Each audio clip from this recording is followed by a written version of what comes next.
Welcome to T-SAT. I'm Naresh history faculty. ఈరోజు ఈ వీడియోలో మనము శాతవాహనుల యొక్క సమాజము, మతము, సాహిత్యపరమైన అంశాల గురించి మనం నేర్చుకుందాము. మన ఎగ్జామ్ పాయింట్ ఆఫ్ వ్యూలో రాజకీయ పరిస్థితుల కంటే కూడా సామాజిక ఆర్థిక పరిస్థితుల గురించే ఎక్కువగా అడుగుతూ ఉంటారు. ఖచ్చితంగా మనము వీటిపైన ఫోకస్ చేయాల్సి ఉంటుంది. ఖచ్చితంగా సాహిత్యం పైన కూడా ఎగ్జామ్లో అడిగే అవకాశం ఉంటుంది. రైట్, ఇక మత పరిస్థితులకు చూసినట్లయితే రైట్, శాతవాహన రాజులు వైదిక మతాన్ని అనుసరించి వైదిక మత ఉద్ధరణ చేయడం జరిగింది. రైట్, మనకి బౌద్ధ మతం పుట్టిన దగ్గర నుంచి మౌర్యుల పతనం వరకు కూడా బౌద్ధ మతం చాలా స్ట్రాంగ్గా ఉంది, జైన మతం చాలా స్ట్రాంగ్గా ఉంది. ఈ యొక్క పుష్యమిత్తులు, శుంగుడు కాలం నుంచి వైదిక మతం అభివృద్ధి చెందింది. శాతవాహనులు కూడా వైదిక మతాన్ని ప్రోత్సహించారు, పెంచారని చెప్పాల్సి ఉంటుంది. మొదటి శాతకర్ణి అనేక యజ్ఞయాగాలు చేసి బ్రాహ్మణులకు భూదానాలు చేయడం జరిగింది. గౌతమిపుత్ర శాతకర్ణి బ్రాహ్మణ మతాన్ని ప్రోత్సహించి ఏక బ్రాహ్మణ, ఆగమ నిలయ వంటి పదాలను బిరుదులుగా ఉపయోగించుకోవడం జరిగింది. వేదాశ్రీ, యజ్ఞాశ్రీ పేర్లు మనకి వైదిక మతాభిమానాన్ని సూచిస్తాయి. నానాఘాట్ శాసనంలో పేర్కొన్న దేవతలు చూసినట్లయితే ఇంద్రుడు, సంకర్షణ, వాసుదేవ, చంద్ర, సూర్య, యమ, వరుణ. మనకి ఇంద్ర అంటే తెలుసు, సంకర్షణ అంటే బలరాముడు. మనకి ఉత్తర భారతీయులు బలరామ అనే ప్లేస్లో సంకర్షణ అని చెప్పేసి చెప్తారు, సంకర్షణ అని చెప్తారు. అటు వాసుదేవ, చంద్ర, సూర్య, యమ, వరుణ దేవతలు మనకి కనిపిస్తున్నారు. అటు పౌరాణిక మతము వైదిక మతం స్థానంలో ఉంది. అంటే వేదాలకు ప్రాధాన్యత తగ్గి పురాణాలకు ప్రాధాన్యత పెరిగింది. పురాణాల ఆధార మతమే పౌరాణిక మతం అని గుర్తుపెట్టుకోవాలి. రైట్, శైవ వైష్ణవ ప్రజల్లో వ్యాప్తి చెందాయి. శివకేశవులని పూజించడం ప్రారంభమైంది. గాథా సప్తశతి పశుపతి, రుద్ర, గణపతి, గౌరీ, పార్వతి మొదలైన శైవ దేవతలు పేర్కొనడం జరిగింది. మనకి గాథా సప్తశతి చూసినట్లయితే మొదటి పద్యము శివుని ప్రార్థనతో ప్రారంభమైతే చివరి పద్యము పార్వతి ప్రార్థనతో ముగుస్తుంది. అంటే వైదిక దేవతలు, పురాణ దేవతలు ఇక్కడ ఉన్నారు. రైట్, మనకి పశుపతి, రుద్ర, గణపతి, గౌరీ, పార్వతి ఇటువంటి పదాలు ఉన్నాయి. సో శైవ మతం చాలా పాపులర్గా ఉందని మనకు అర్థమవుతూ ఉంది. రైట్, లీలావతి కావ్యం చూసినట్లయితే సప్త గోదావరి భీమేశ్వర స్వామి చెందినటువంటి శైవ తీర్థమని, అక్కడ ఆయనకు కనక దేవాలయం ఉందని, పాశుపత మఠం కూడా ఉందని పేర్కొనడం జరిగింది.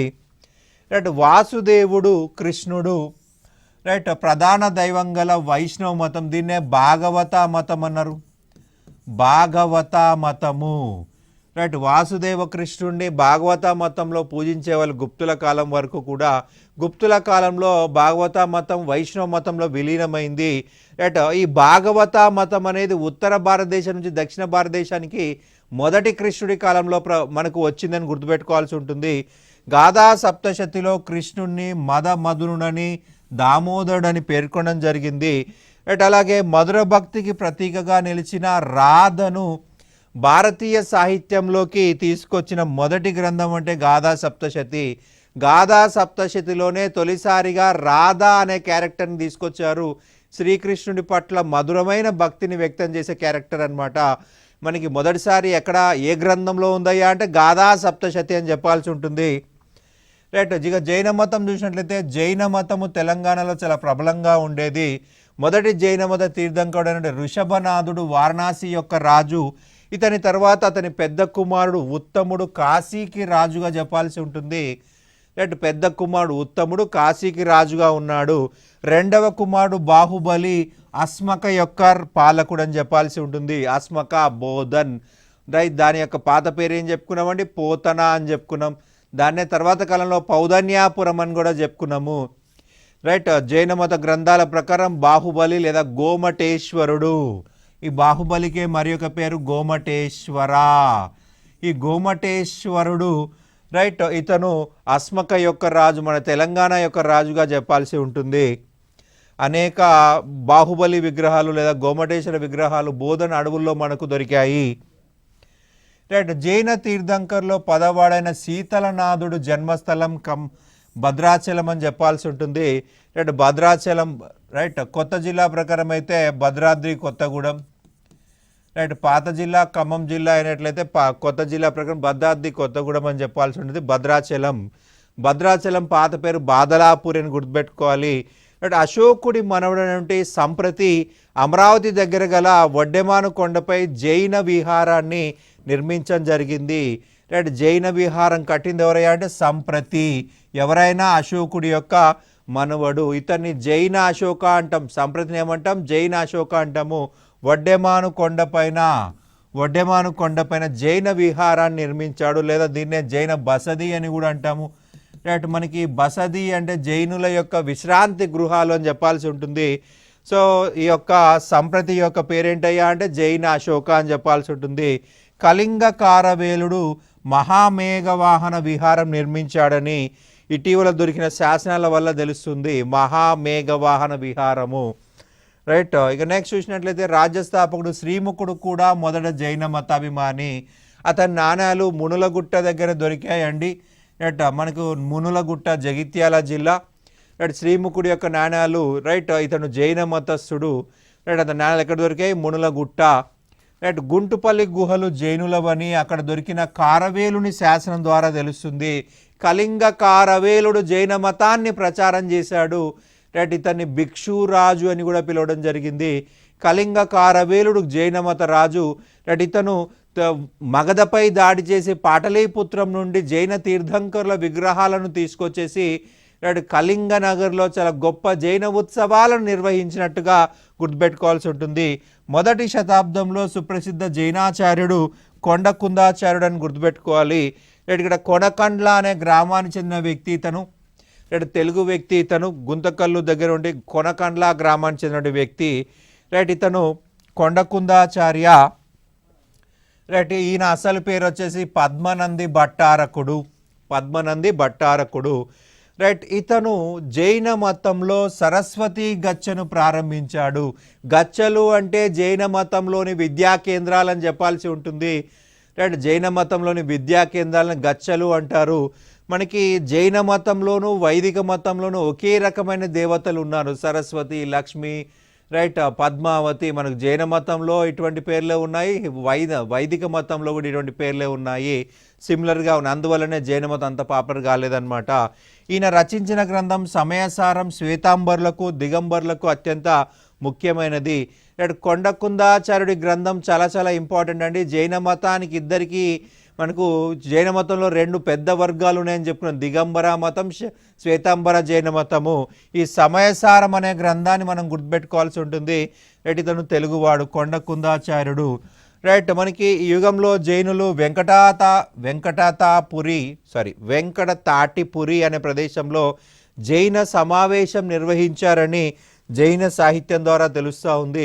ఇక నెక్స్ట్ బౌద్ధ మతం గురించి చూసినట్లయితే శాతవాహన చక్రవర్తులు బౌద్ధాన్ని ఆదరించలేదు, కానీ ఒక ప్రజా ఉద్యమం లాగా వచ్చింది. ప్రజలందరూ కూడా బౌద్ధ మతాన్ని పోషించారు. శాతవాహన రాణులు, వర్తకులు లేదా వైశ్యులు, సామాన్య ప్రజానికము బౌద్ధ మతాన్ని పోషించారు. స్తూపాలు, చైత్యాలు, విహారాలను నిర్మించడం జరిగింది. రాజులు వైదిక మతమే, కానీ రాణులు, శాతవాహన రాణులు దేవి నాగానిక, గౌతమి బాలశ్రీ, రాణి వాసిష్ఠి వీళ్ళంతా కూడా బౌద్ధ సన్యాసుల కోసం గుహలు కట్టించి గుహలని దానం చేయడం జరిగిందనమాట. ఈవెన్ మొదటి కృష్ణుడు శ్రీముఖుడి యొక్క సోదరుడు నాసిక్ కన్హేరిలో విహారాలు కట్టించి ఆ విహారాలని రైట్ చైత్యాలని బౌద్ధ సన్యాసులకు దానం చేశాడు. అది గుర్తుపెట్టుకోవాల్సి ఉంటుంది. రైట్, ఈ ప్రజాభిమానం చూసిన చక్రవర్తులు బౌద్ధ మతం పట్ల సహనం వహించారు. రైట్, పరమత సహనం కలిగిన రాజులు ఈ శాతవాహనులు. గౌతమీపుత్ర శాతకర్ణి, అతని కుమారుడు పులోమావి బౌద్ధులకు దాన ధర్మాలు చేయడం జరిగింది. గౌతమీపుత్ర శాతకర్ణి 100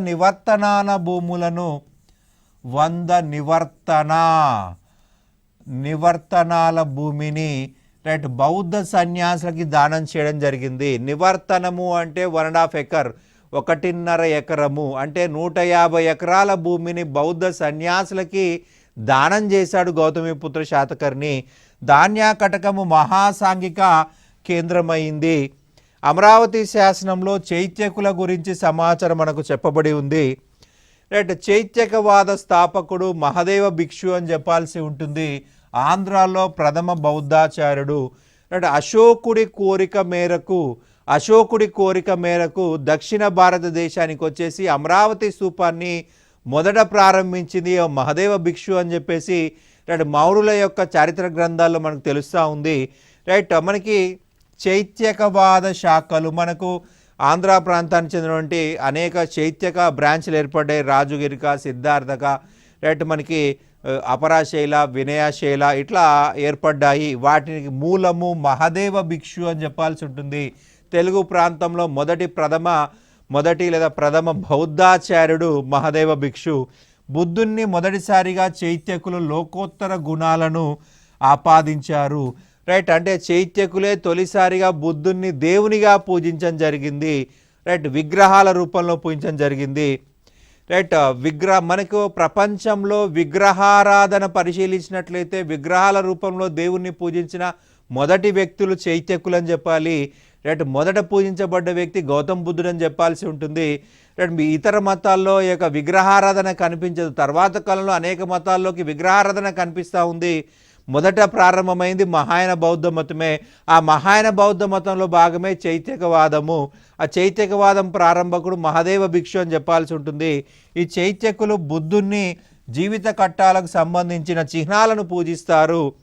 అంటే పంచమహాకళ్యాణాలని పూజిస్తారు. పుట్టుక, తామర పువ్వు, రైట్, ఇంటి నుంచి వెళ్ళిపోవడము, గుర్రము, అలాగే సంబోధి, జ్ఞానోదయం కలుగుట, రావి చెట్టు, అలాగే ధర్మచక్ర పరివర్తన, 8 అడ్డగీతల చక్రము, మహాపరినిర్వాణ స్తూప, ఈ 5 ముఖ్యమైన చిహ్నాలుగా భావించాల్సి ఉంటుంది. రైట్, ఇక మహాసాంఘిక చైత్యక సిద్ధాంతాలే కాలక్రమంలో మహాయాన బౌద్ధ మతాన్ని దారితీశాయి. ఆచార్య నాగార్జునుడు రచించినటువంటి ప్రజ్ఞాపారమిత శాస్త్రము రైట్ మహాయాన బౌద్ధ మతానికి ప్రామాణిక గ్రంథంగా చెప్పాల్సి ఉంటుంది.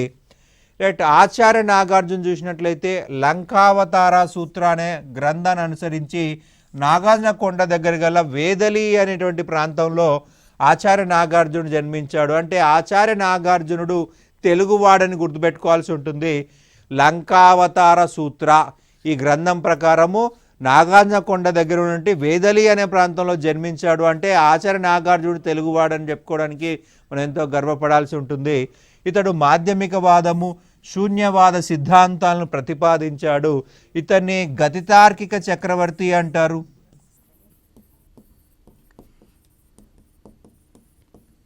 గతితార్కిక చక్రవర్తి అంటారు. ఇండియన్ ఐన్స్టీన్ అంటారు.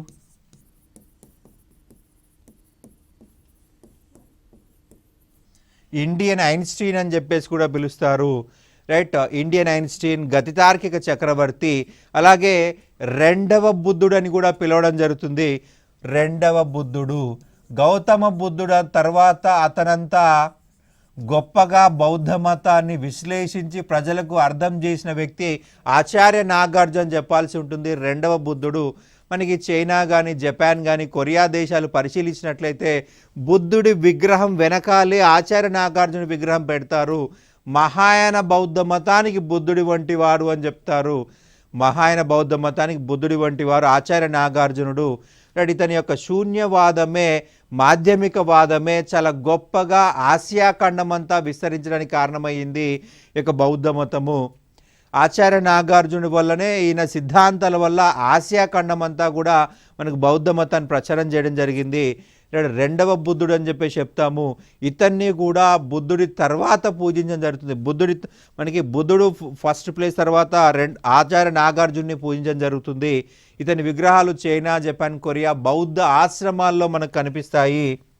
ఆచార్య నాగార్జునుడు యజ్ఞశ్రీ శాతకర్ణికి సమకాలీనని చెప్పాల్సి ఉంటుంది. ఇతను యజ్ఞశ్రీ శాతకర్ణి రైట్ మనకి ఆచార్య నాగార్జునుడి కొరకు యజ్ఞశ్రీ శాతకర్ణి శ్రీ పర్వతంలో మహాచైత్యము, మహావిహారాలను నిర్మించాడు. రోమన్ ఇంజనీర్లు మనకి ఇక్కడ మహాచైత్యాన్ని విహారాలు నిర్మించాడు. పారావత విహారం ఇక్కడ మనకు ప్రధానంగా చూసినట్లయితే యాంప్లీ థియేటర్, ధ్వని విజ్ఞాన కేంద్రం అని చెప్పేసి అంటాం. యాంపీ థియేటర్ మనకి గ్రీకు రిలేటెడ్ సినిమాలు చూసినట్లయితే మనకు పెద్ద స్టేడియంస్ కనిపిస్తాయి. మధ్యలో కింద నిలబడి ఒక వ్యక్తి మాట్లాడుతూ ఉంటాడు. పైన పైన కూర్చున్న వాళ్ళకు కూడా సేమ్ ఫ్రీక్వెన్సీతో వినిపిస్తుంది. దాన్నే ధ్వని విజ్ఞాన కేంద్రం అంటున్నాము. నవడేస్ మనకి స్పీకర్లు ఉన్నాయి, మైక్లు ఉన్నాయి. మైక్ల ద్వారా మాట్లాడితే స్పీకర్ల ద్వారా అందరికీ వినిపిస్తుంది, ఎంత పెద్ద స్టేడియం అయినా. అయితే ఈ యొక్క గ్రీకులు, రోమన్లు యాంపీ థియేటర్ అనే దాన్ని కన్స్ట్రక్ట్ చేసుకున్నారు. ఎటువంటి మైకులు లేకుండా, ఎటువంటి స్పీకర్లు లేకుండా చాలా చక్కగా వినిపించే విధంగా ధ్వని విజ్ఞాన కేంద్రం నిర్మించుకున్నారు నాగార్జున కొండ వద్ద. అయితే మనకు నాగార్జున సాగర్ డ్యామ్ కన్స్ట్రక్ట్ చేయడం వల్ల ఆ నీటిలో మునిగిపోయిందండి యాంపీ థియేటర్. సో అనుపు అనే ప్రాంతంలో సేమ్ మనకి రీకన్స్ట్రక్ట్ చేశారు. నాగార్జున సాగర్ డ్యామ్ కన్స్ట్రక్ట్ చేసిన తర్వాత మనం అనుపు అనే ప్రాంతంకి వెళ్ళినట్లయితే ఇది మనకు నాగార్జున కొండ దగ్గరలో ఉన్నటువంటి ప్రాంతం. ఇక్కడ నాగార్జున కొండ యూనివర్సిటీని యాజ్ ఇట్ ఈజ్ తీసుకొచ్చేసి మళ్ళీ ఒక మోడల్లో కన్స్ట్రక్ట్ చేశారు. మనం అక్కడ ఎలా ఉంది అనే దాన్ని మనం అక్కడ చూడొచ్చు. ఓపెన్ మ్యూజియం అనమాట అనుపు అనేది. మనకి నాగార్జున కొండ లేదా నాగార్జున సాగర్ డ్యామ్కి దగ్గరగా ఉంటుంది. ధ్వని విజ్ఞాన కేంద్రాన్ని కూడా ఇక్కడ మళ్ళీ రీకన్స్ట్రక్ట్ చేశారు నాగార్జున సాగర్ డ్యామ్ కన్స్ట్రక్ట్ చేసిన తర్వాత. ఎందుకంటే ఆ డ్యామ్ వల్ల మునిగిపోయింది కాబట్టి. ఆచార్య నాగార్జునుడు ధాన్యాకటక మహాచైత్యానికి శిలా ప్రాకారాన్ని నిర్మించినట్లుగా టిబెటన్ సాహిత్యం వల్ల తెలుస్తూ ఉంది. ఆచార్య నాగార్జునుడు రచించిన ప్రముఖ గ్రంథము ఈ సృహుల్లేఖ. ఈ గ్రంథము యజ్ఞశ్రీ శాతకర్ణికి అంకితం ఇవ్వడం జరిగింది. మనకి నాగార్జునుని బిడుదల చూసినట్లయితే రెండవ బుద్ధుడు, ఇండియన్ ఐన్స్టీన్ అని చెప్పాల్సి ఉంటుంది. మనకి గతితార్కిక చక్రవర్తి,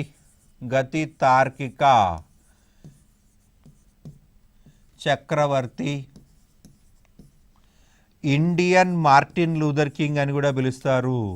ఇండియన్ మార్టిన్ లూథర్ కింగ్, ఇవన్నీ కూడా మనకి చెప్పడం జరిగింది. విద్యా సాహిత్యము, విద్యా భాషా రంగాల్లో విశేషమైన కృషి జరిగింది.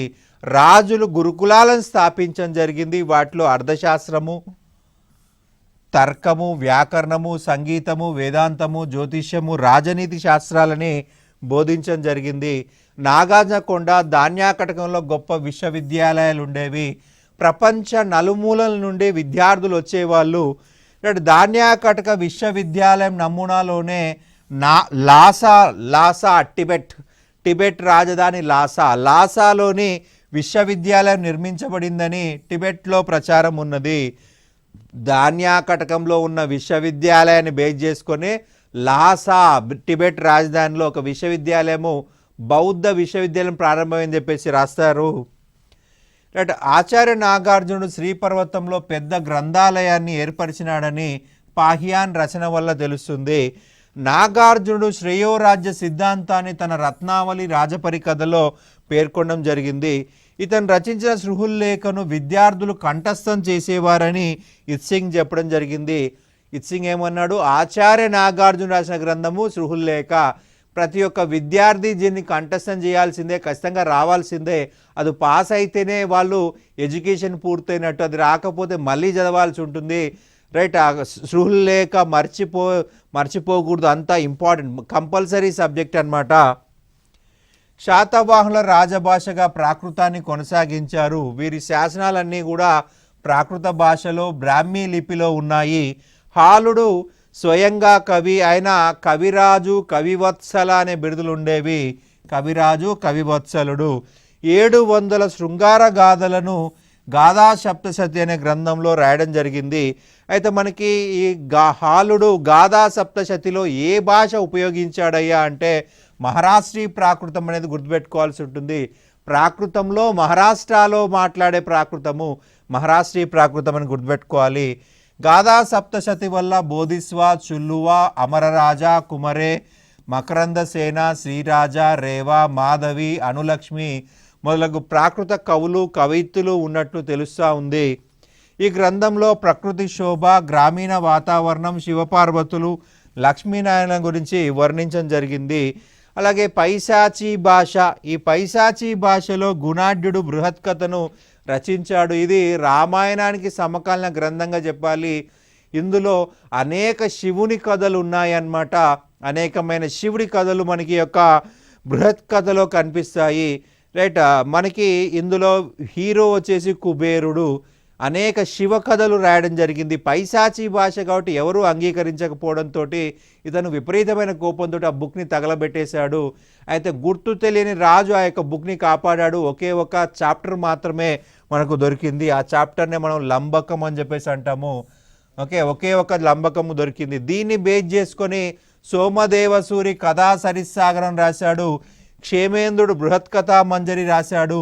బుధస్వామి బృహత్ కథా శ్లోక సంగ్రహం అనేటువంటి గ్రంథం రాయడం జరిగింది. రైట్. బృహత్ కథ ఆధారంగా రాయబడ్డ గ్రంథాల్లో సోమదేవసూరి కథా సరిస్సాగరం, క్షేమేంద్రుడు బృహత్ కథా మంజరి, బుధస్వామి బృహత్ కథా శ్లోక సంగ్రహము, వరహామిహిరుడు బృహత్ సంహిత అనేటువంటి గ్రంథాలు రాయడం జరిగింది. ఈ కాలంలో శర్వవర్మ కాతంత్ర వ్యాకరణం అనేటువంటి సంస్కృత వ్యాకరణ గ్రంథాన్ని రాశాడు. రైట్. ఆచార్య నాగార్జుని గ్రంథాలన్నీ కూడా సంస్కృత భాషలోనే ఉన్నాయి. ఈ కాలంలో ప్రాకృత భాష ప్రాధాన్యాన్ని కోల్పోయి ఆ స్థానంలో సంస్కృత భాష ఆక్రమించింది. బౌద్ధులు తమ రచనలో సంస్కృత భాష ఉపయోగించారు. దేశీ అనే మరి ఒక భాష ఉన్నట్లు తెలుస్తూ ఉంది. మనకు బృహత్ కథ ద్వారా దేశీ అనే భాష ఉన్నట్లు తెలుస్తూ ఉంది. రైట్. గౌతమిపుత్ర శాతకర్ణి కాలం నుండి శాతవాహనులు వెండి నాణాలపై ప్రాకృతము, దేశీ అనే రెండు భాషలు ఉండేవి. రైట్. దేశీ సామాన్య ప్రజల భాష. శాతవాహన రాజుల్లోని పులోమావి పేరు దేశీ పదమే. రైట్. మనకి అత్త, పొట్ట, వాలుగా, పిల్ల, పంది, అద్దం, తీరదు, కుసుమ, వేంట, తుప్ప మొదలగునవి తెలుగు పదాలు. ఇవన్నీ కూడా తెలుగు పదాలు. గాథా సప్తశతిలో 40 వరకు తెలుగు పదాలు ఉన్నాయి. ఇటు హాలుని కాలం నుంచి గాథా అనేటువంటి చందో రూపం అనేది వృద్ధి చెందింది. ఇక ఫైనల్గా వాస్తుశిల్పాల విషయంకి వచ్చినట్లయితే హాలుడి గాథా సప్తశతిలో గౌరీ, గణపతి, ఇంద్ర మొదలైనటువంటి దేవతలు ఉన్నారు. మనకి గుడిమల్లం చూసినట్లయితే ఇది శాతవాహన కాలానికి చెందినటువంటి శివలింగం అన్నమాట. పల్లవుల కాలంలో పరశురామేశ్వర ఆలయం కన్స్ట్రక్ట్ చేయడం జరిగింది. కానీ అందులో ఉన్న శివలింగము రైట్ శాతవాహన కాలానిగా గుర్తుపెట్టుకోవాలి. మనకి లింగ రూపం కనిపిస్తుంది. దానిపైనే ప్రధానంగా రుద్రుణ్ణి చెక్కబడి ఉంది. రుద్రుడి కింద మనకు నంది కూడా కనిపిస్తుంది. ఈ యొక్క గుడిమల్లంలో ఇక్కడ నరమేధం చేసినట్లు, నరబలి ఇచ్చినట్టు మనకి గాథా సప్తశతిలో రాయడం జరిగింది. బౌద్ధ నిర్మాణాల్లో ముఖ్యమైనది స్తూపము, చైత్యము, విహారాలు. రైట్. బుద్ధుడు యొక్క లేదా ప్రముఖ బౌద్ధాచార్యుల శరీరాలపైన నిర్మించబడ్డ స్తూపాలు. రైట్. కేట్సా, నాసిక్, కన్హేరి, కార్లేలో చైత్య గుహాలు ఉన్నాయి. శాలిహుండం, గుంటుపల్లి, నాగానకొండ, రామతీర్థం మొదలైన చోట ఇటుకలతో నిర్మించబడ్డ చైత్యాలయాలు ఉన్నాయి. శాలిహుండం, గుంటుపల్లి, నాగానకొండ, రామతీర్థం అనేది ఇటుకలతో నిర్మించబడ్డ చైత్యాలయాలు. మనకి కన్హేరి ఈ ప్రాంతం చూసేది రాళ్లతో కట్టబడింది. కొండలలో చైత్యాలయాలు కట్టబడ్డాయి. రైట్. చైత్యాలయాలు దీర్ఘచతురస్రాకారంలో ఉంటాయి. చైత్యం అంటే ఏం చెప్పుకున్నామండి? రైట్. బౌద్ధ మతస్థుల యొక్క చైత్యం అంటే బౌద్ధ మతస్థుల యొక్క దేవాలయాలు. విహారాలు అంటే బౌద్ధ మతస్థుల యొక్క విశ్రాంతి గృహాలు. బౌద్ధ భిక్షువులు ఉండడానికి ఉద్దేశించబడినవే విహారాలు. గుంటుపల్లిలో గుహా విహారాలు ఉన్నాయి. ఇవి చతురస్రాకారం నిర్మించబడ్డాయి. ఒకే ఆవరణలో స్తూపము, చైత్యము, విహారము, విద్యా కేంద్రం ఉంటే దాన్ని సంఘారామం అంటారు లేదా ఆరామం అంటారు. ఆరామము అన్నా సంఘారామం అన్నా ఒకటే. ఒకే దగ్గర స్తూపము, చైత్యము, విహారము, విద్యా కేంద్రము మనకి ముఖ్యమైనవి. రామతీర్థం, నాగార్జునకొండ, శాలిహుండం మొదలైన చోట్ల ఇటుకలతో నిర్మించబడ్డ విహారాలు ఉన్నాయి. హుయాన్సాంగ్ ఏమంటే ఆంధ్రదేశంలో 40 సంఘారామాలు ఉన్నాయని పేర్కొనడం జరిగింది. యజ్ఞశ్రీ శాతకర్ణి శ్రీపర్వతంపై 7 అంతస్తుల విహారం నిర్మించాడని, అందులో 1500 గదులున్నాయని పాహ్యాన్ తన రచనల ద్వారా తెలుస్తూ ఉంది. కోటిలింగాల 1980లో జగిత్యాల జిల్లా కోటిలింగాల వద్ద జరిగిన తవ్వకాల్లో దొరికిన నాణ్యాలు తెలంగాణ చరిత్రకు ఒక కొత్త అధ్యాయాన్ని ప్రచారం చేశాయని చెప్పాల్సి ఉంటుంది. శాతవాహన మూల పురుషుడు శ్రీముఖుడని అతడు ఇప్పటి జగిత్యాల జిల్లా కోటిలింగాల రాజధానిగా చేసుకొని తన సామ్రాజ్యాన్ని పాలించాడని, ఇక్కడి నుంచే సామ్రాజ్యాన్ని పైఠాన్ వరకు విస్తరించాడని ఆధారాలు కనిపిస్తున్నాయి. రైట్, ఇక్కడ దొవ్విన తవ్వకాల్లో శాతవాహన పొరల కంటే కింది పొరల్లో తొలిసారిగా శాతవాహనుల కంటే ముందు పాలించినటువంటి రాజుల నాణ్యాలు శాసనాలు దొరికాయి. ఇందులో గోబదుడు అనేటువంటి రాజుకు చెందిన 15 నాణ్యాలు, నారణకు చెందిన 3 నాణ్యాలు, కంవాయకు చెందిన 4 నాణ్యాలు, సమగోపకు చెందినటువంటి 39 నాణ్యాలు మనకు లభించాయి. ఈ నాణ్యాలపై రానో, గో బదస, సిరి నరనాస, కంవాయ సిరిస, రనో సమగోపన ఇవన్నీ కూడా మనకి బ్రాహ్మీ అక్షరాల్లో శాసనాలు అనేవి లభించాయి. ఈ నాణ్యాలపైన శాసనాల ద్వారా శాతవాహనుల కంటే ముందున్న 200 సంవత్సరాల్లో కోటిలింగాల ప్రాంతాన్ని స్థానిక రాజులు పాలించారని, శాతవాహన రాజు వంటి శ్రీముఖుడు సమగోపుడి యొక్క ఆస్థానంలో ఉన్నట్టుగా మనకు తెలుస్తూ ఉంది అని చెప్పి దామే రాజారెడ్డి తెలపడం జరిగింది. ఇక్కడ విద్యాంక నాణాలు కూడా దొరికాయండి. ఇక్కడ ఇసుక రాతి స్తంభంపై బ్రాహ్మీ లిపిలో నాగ గోపినీయక అని ఉంది. ఇక్కడ సమీపంలో మునులగుట్టపై జైనుల శిలాచ్ఛాదనలు కనుగొన్నారు. కోటిలింగాల్లో ఉన్న కోట 4వ శతాబ్దంలో నిర్మించబడిందని ఈ కోట లోపల జరిగిన తవ్వకాల్లో బౌద్ధ స్తూపాలు తెలుస్తుంది. కొండాపూర్ మనకు సంగారెడ్డి జిల్లాలో శాతవాహనుల కంటే ముందే ఉంది. అసికా రంగారెడ్డి హైదరాబాద్ మెదక్ జిల్లాలు చెందినటువంటి రాజధానిగా ఉండేది. రోమన్ సామ్రాజ్యంతో వాణిజ్యానికి దక్షిణాది ఇది ఒక ప్రధాన కేంద్రంగా ఉంది. ఇక్కడ టైబీరియస్ కైజర్ యొక్క చిహ్నం గల రోమన్ నాణెము కంఠాహారంగా దొరికింది. శాతవాహనులకు చెందినటువంటి 4000 నాణ్యాలు ఇక్కడ లభించాయి.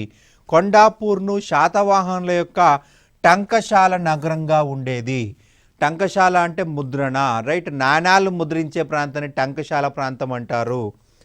అలాగే శాతవాహనుల కాలం నాటి బౌద్ధ స్థావరాలు చూసినట్లయితే తెలంగాణలోని శాతవాహన కాలంలో అనేక బౌద్ధ స్థావరాలు మనకు అభివృద్ధి చెందాయని చెప్పాల్సి ఉంటుంది. తంబాలపల్లి, పాషిగాం, మునులగుట్ట, మిర్జాపేట, మనకి సంగారెడ్డి జిల్లాలోని కొండాపూర్, వరంగల్ జిల్లాలోని గీసుకొండ, సూర్యాపేట జిల్లాలోని ఫణిగిరి, తిరుమలగిరి, జనగామ జిల్లా వర్ధన్నకోట, నాగారం, అర్వపల్లి, గోవుల లాయపల్లి, ఖమ్మం జిల్లాలోని నేలకొండపల్లి ఇవన్నీ కూడా ముఖ్యమైనటువంటి శాతవాహనుల చైత్యాలు, స్తూపాలు, విహారాలు ఉన్నటువంటి ప్రాంతంగా మనం గుర్తుపెట్టుకోవాల్సి ఉంటుంది. బౌద్ధ శాసనాలు చూసినట్లయితే తెలంగాణలో ధూళికట్ట, కోటిలింగాల, నేలకొండపల్లి, పెదబంకూర్లలో శాతవాహనుల నాటి ప్రాకృత శాసనాలు అనేవి లభించాయి. చిత్రలేఖనము అజంతాలోని గుహల్లో 9, 10 సంఖ్యల గల గుహల్లో వర్ణ చిత్రాలు శాతవాహన కాలం నాటివే.